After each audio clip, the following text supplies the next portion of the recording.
It's so stupid, it's positively brilliant. The Brilliant Reports podcast.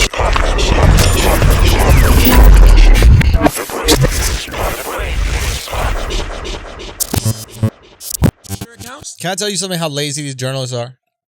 So in the post, I think it was like yesterday or something like that, like I got written up with a few other comedians about like people who are like comedians who are like succeeding during Corona or quarantine, right?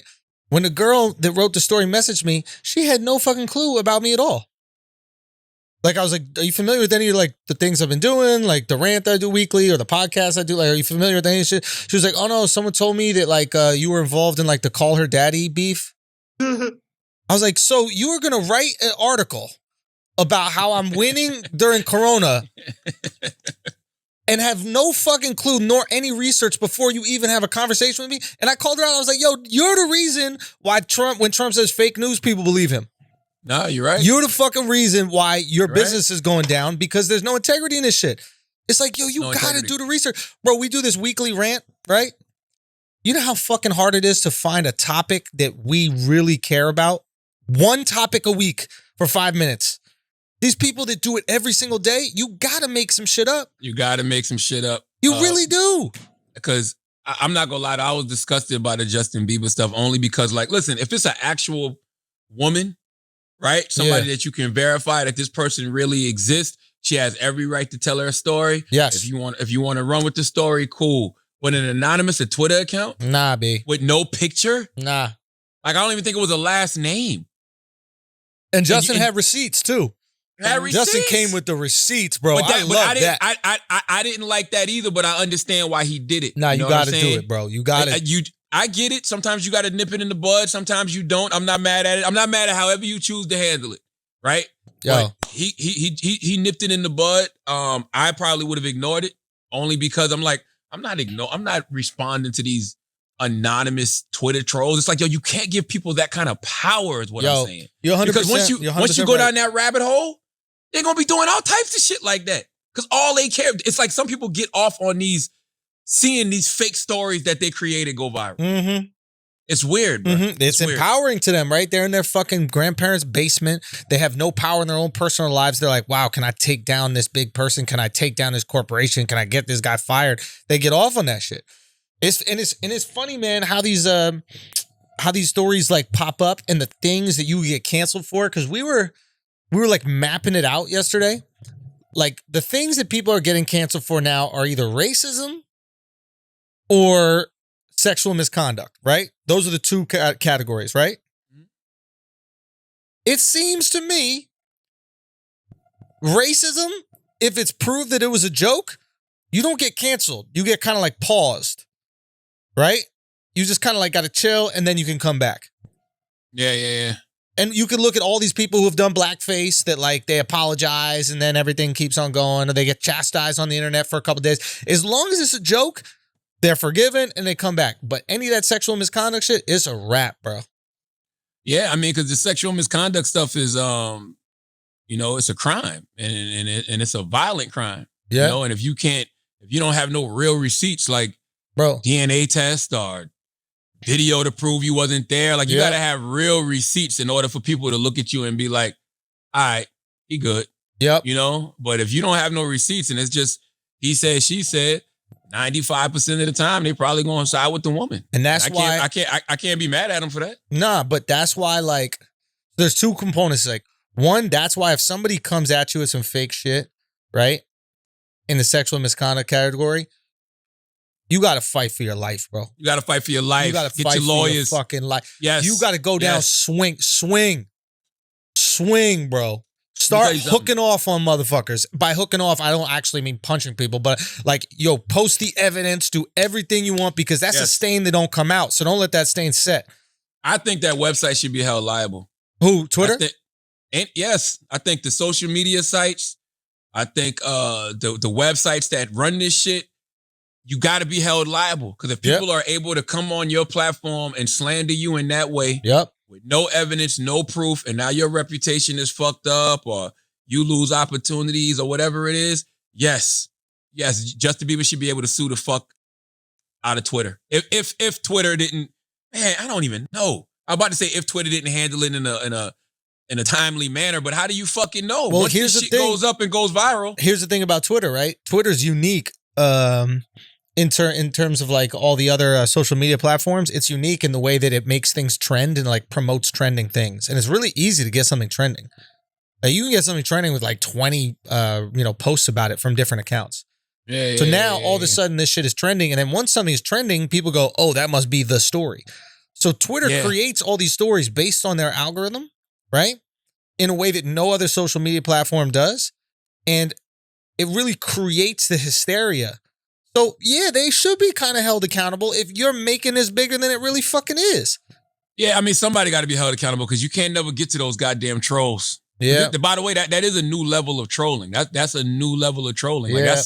you a different type of troll when you do some shit like that. Like to wake up one day and say, I'm going to make a fake Twitter account and tell these stories about XYZ individual and then have that person respond to the story. I'm telling you, it's some little kid somewhere or some adult somewhere getting off on that shit, getting off on the fact that his story was a headline on all of these different websites, that Justin Bieber replied to his story. I'm telling you, he's sitting around right now in Gotham, okay, about to be a supervillain, showing fucking his friends what he just caused on the internet. Yeah. And as far as what you was talking about with the Jimmy Kimmel, Fallon, all of that shit. Silverman. Yeah. This isn't a positively brilliant or what a fucking idiot. This is just another observation. It comes a point in time where we as a community, people of a certain age, we have to sit down and have a conversation about cultural context.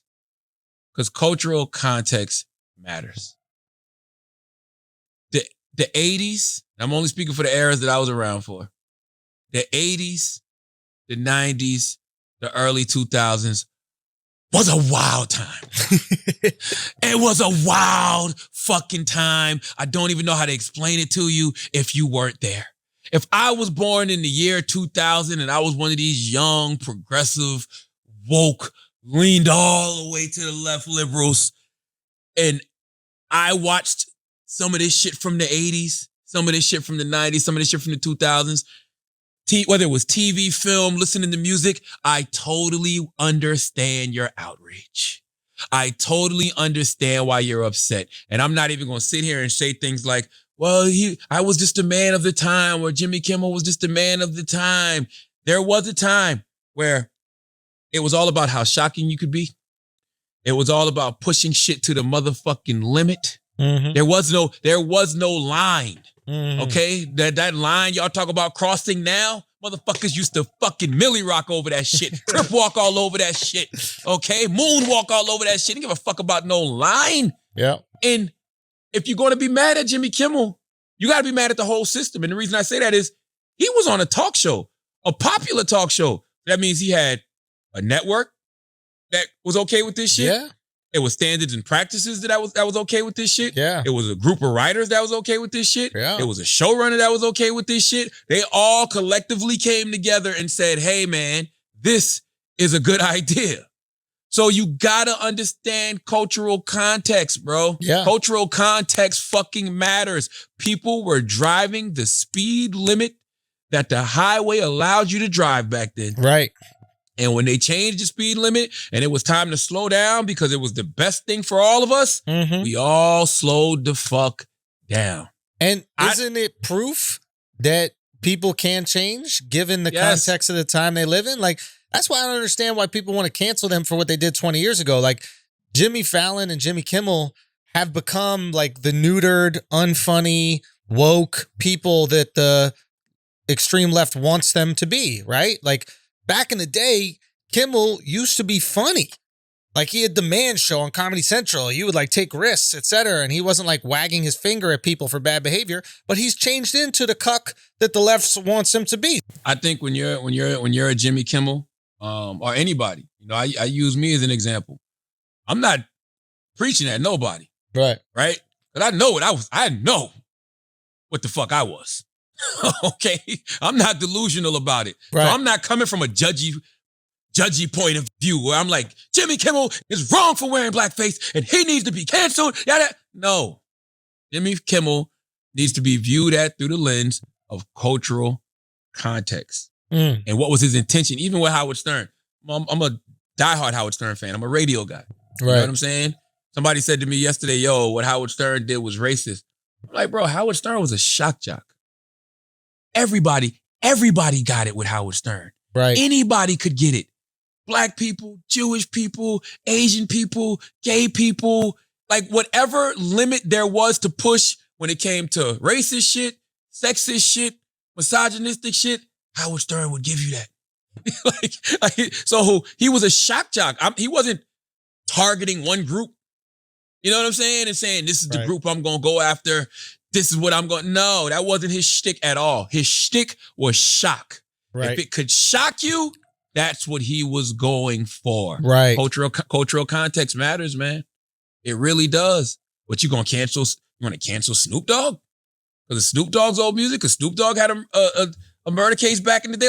It's people grow, people evolve, but also, once again, context fucking matters. Cultural context matters. Why is it we got a statute of limitations on crime, but not jokes? Because a lot of people are discovering this shit now, and they really don't. Bro, this shit is literally like being in the quantum realm. We don't have no, what's the word, of time. No concept of time. Yeah.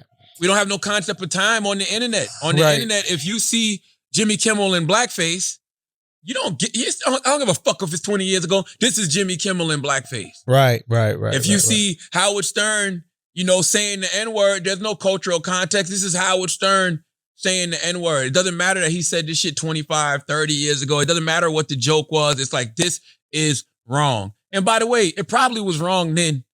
And we were just too young and too high and too not giving a fuck to notice.